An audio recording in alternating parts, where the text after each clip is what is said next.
This is Malcolm Stranathan. I'm the pastor at Westminster United Methodist Church, and I just wanted to check in with folks and see how everybody was doing. I want to thank everyone for joining us in worship yesterday. We had a virtual worship here at Westminster United Methodist Church, and we had over 100 people join us in that time, and since that time, more people have been actually able to catch up on our recording of the service.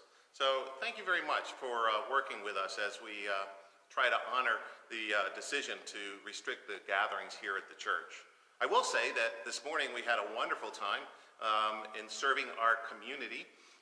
The soup kitchen opened up. We had some very faithful saints who worked very hard making soup and also some grilled cheese, and everyone was very appreciative. I think we served over 60 people today at the soup kitchen, and everybody was appreciative, more so me than anybody else, for the faithfulness of this congregation to step out and continue to serve people in our community. We truly saw Jesus in those that came around.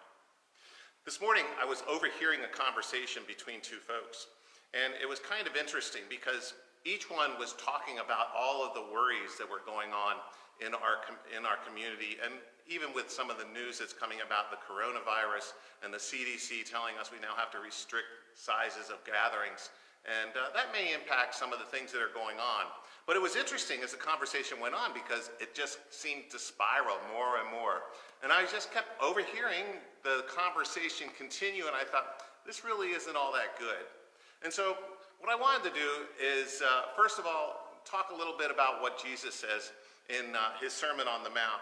It's right here. It's in Matthew chapter 6, and it's verse 34. It says, "Do not worry about tomorrow, for tomorrow will bring worries of its own. Today's troubles are enough for today." A lot of people are going out and they're trying to get supplies. They're worrying about whether or not they're going to have enough or whether the stores are going to remain open. And everything seems to be like going on and spiraling and getting more and more worried.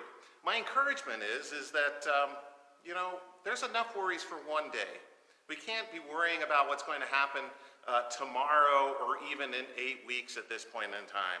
The best thing is to live in the moment, enjoy those people that you are around, find ways to be the church, because as we say, the church is not a place that we go to, the church is who you are and where you are. And so find ways to be the church wherever you are, in every moment, and not to sit there and worry about what's going to happen coming down the pike.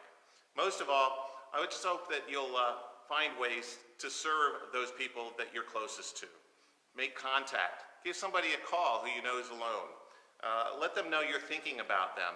And then talk about anything else other than the worries that are going on in your life. Find out how you can be Christ to somebody else.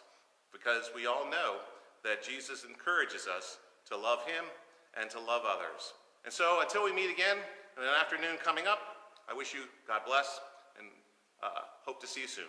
Bye now.